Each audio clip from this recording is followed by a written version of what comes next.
Adult content Goliath OnlyFans has reversed its decision to ban porn from its platform following major backlash from creators and subscribers following the company's initial announcement to ban adult content in the coming months. Last Thursday, the company said it had to comply with the requests of banking partners and payout providers, but told BuzzFeed News that, quote, the proposed October 1st, 2021 changes are no longer required due to assurances that OnlyFans can support all genres of creators. Joining us now is Emily Jasinski. You know and love her. Welcome, Emily, to the show. Hey, guys. Thanks for having me back. Tell us, I mean, what else was on this site? It was just such an odd move to begin with, because I think most of us, when we think of OnlyFans, that's only what we think. Well, and that's really the point. And I cover this issue. This is like kind of a pet issue of mine because I think the class dynamics at play are absolutely sickening. I wrote about actually a meme that really upset me. I saw it on one of the Vanderpump Rules stars Instagram pages. And it said, you know, now the good news about OnlyFans banning porn is that now your favorite waitress will be back at your local restaurant. I'm paraphrasing, but it says something to that extent. And OnlyFans is just absolutely like repulsive in terms of, and it's not just OnlyFans, by the way, and that's why I sort of knew that this reversal of course after OnlyFans said that they wouldn't be able to support pornographic content, sexually explicit content. They also did host, I think they actually had like people who did like cooking demos, maybe like gaming demos. They had like celebrities on the site who didn't do nudity or anything, but just like interacted with fans.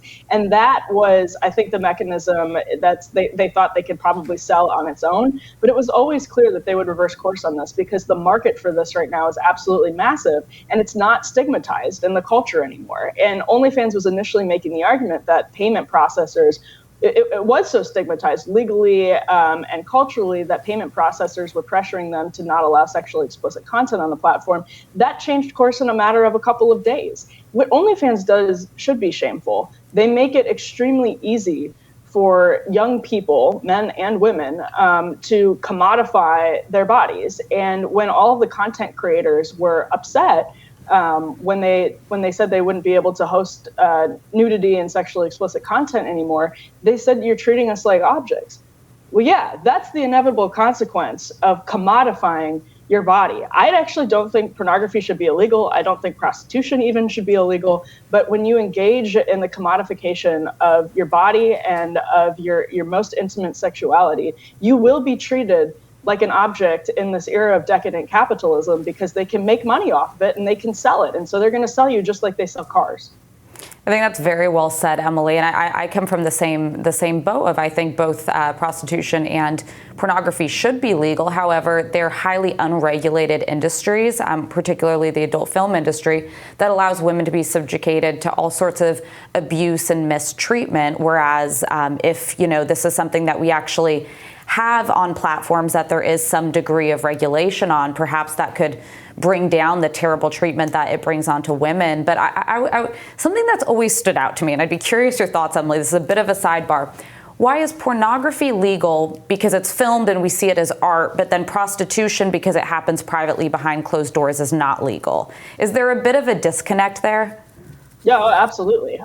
Absolutely. And I mean, even as like a social conservative, I think prostitution should be legal because it is the most like intimate thing. I think we should have control over the most intimate thing in our disposal, which is our body. And I think that's like an essential, and I'm open to all of the arguments in that debate. But then to your point, Alyssa, when we see that pornography in the same light, I mean, it's a disconnect, but it's also incongruent. Like it doesn't make a lot of sense. And that is a little bit of a sidebar, but it does get to, from my perspective, that like this is sort of clamoring for a legal solution to this. I get, fine, that's one thing, but this is so much deeper than that. And if you really want to have a culture where a company that is run so reprehensibly, like OnlyFans is, encouraging, by the way, like, you know, people to do this sort of like DIY thing on the side, or people that are struggling and are desperate and economically disenfranchised, You have the New York Times and ABC. ABC ran just a totally glowing special on OnlyFans earlier this year. So you have all of these people in corporate media outlets and our arbiters of our culture. They are providing glowing coverage of OnlyFans. They're lauding the sort of DIY pornography. They would never want their own daughters to do that, but they're making it a lot easier and a lot less stigmatized for the desperate people who were struggling during COVID and who actually did see this as a legitimate way to a paycheck. They were making it a lot easier for other people around the country to do something that they would never want their own daughters to do. It's really disgusting. But I guess I have a different view of it. If a person wants to, yeah, I understand. It's not something I would want my daughter to do or my nieces or anybody. But at the same time, if somebody has a service that they can sell, I don't think there's anything really wrong with it. And I don't really think it's OnlyFans' place necessarily to be the one controlling that commodity. I think it's something that a person individually commodifies if they choose to. They decide when they're going to do it. They decide when they don't want to do it. And, I don't have any sort of maybe I would change I don't know. I'm pretty open-minded, I suppose. Maybe I would change my mind on my own child doing it. I don't think I would, but maybe if it was presented in a certain way. Yeah. Right, but in some ways, it doesn't matter what a parent wants their grown child to do. Right. Once the person's an adult, it's their decision, and what the parent's opinion on what school they go to or what occupation they take is the son or daughter is welcome to take that into consideration, but it shouldn't have any legal bearing. So what do we do if we all agree that this ought to be legal and it ought to be better regulated? What role does putting shame on it have on kind of pushing it further into the shadows and producing some of the abuses that Alyssa rightly worries about if this does remain kind of unregulated and in the shadows? Well, and I would note this month, 101 members of Congress signed a letter calling for the Department of Justice to investigate content on OnlyFans, focusing on child sexual exploitation, according to the BBC. OnlyFans responded to the accusations, saying it has zero tolerance policy related to child sexual abuse material, and that they report it to relevant authorities and support their investigations. Special Agent Austin Barrier from U.S. Homeland Security told BBC he finds 20 to 30 child abuse images a week, which he says have clearly originated on OnlyFans. He says most of the content is live streamed videos, however. Yeah. And to Ryan's point, and I think this is like the central issue, especially as the right and the new right talks more and more about pornography. And we're also seeing this happen on the left as sort of like feminists reckon with certain things. This conversation about pornography is sort of back. But I think that's sort of the really important point from my perspective is that, go ahead and tinker around the edges of the legal system and have that conversation. There may be some regulations that should be added or deleted or whatever it is. We can have those conversations. But you could have the exact same legal system and economic system that we have right now, and you could have it in a different time and a different place. Maybe it's the future, maybe it's the past, where pornography is stigmatized to a different degree, and something like OnlyFans actually would wither up and die because it wouldn't be able to get venture capitalist money, and it wouldn't be able to get investors because it would be so shameful and stigmatized. And that, to somebody like Ryan or maybe Kim even, is like a horrifying reality, that women would be so stigmatized and shamed for engaging in something that is part of sort of their free will and their ability. But when Ryan made the reason I make the point about something that like a New York Times reporter would never want their own daughters to do is because that presses the question of is this a moral product? It's not that I think that parents should be controlling their adult children and how they make their money, no, but is this a moral product? Why is that? Why would that sort of personal resistance come up? And so there's a difference between legality and morality.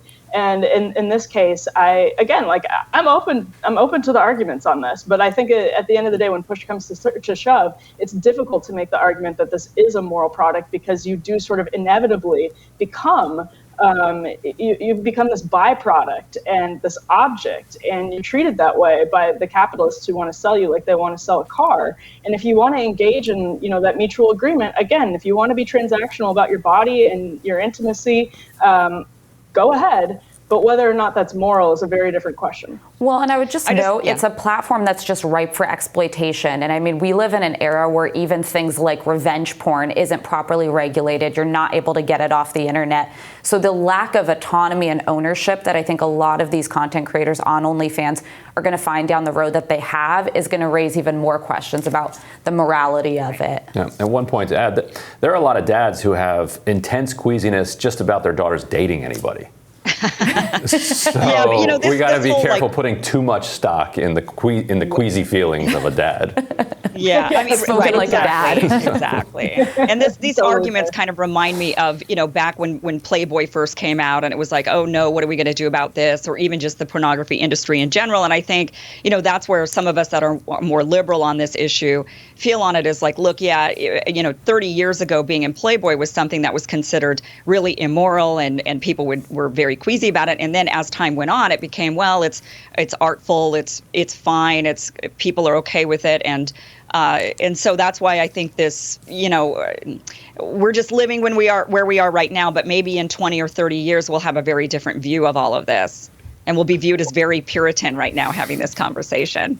Well, what's been interesting to me, just to wrap things up, is that the sort of Playboy conversation and the normalization and the mainstreaming of that happened over the last half century is being rethought, I think, intensely right now, especially on the right. Like a lot of people who were just sort of like, yeah, this is part of our ecosystem and a free society. That's being rethought, I think, and especially as people learned more about Hugh Hefner's life and how women were treated by him and with his product and with his company over the years. It's just been interesting to watch the sort of rethinking of all of this that's happened in recent years, very recent years, and I kind of expect that arc at least to continue on the right. Right. Well, Emily, thank you so much for joining us. Fascinating as always. Thanks, guys. And we'll have more Rising for you coming up.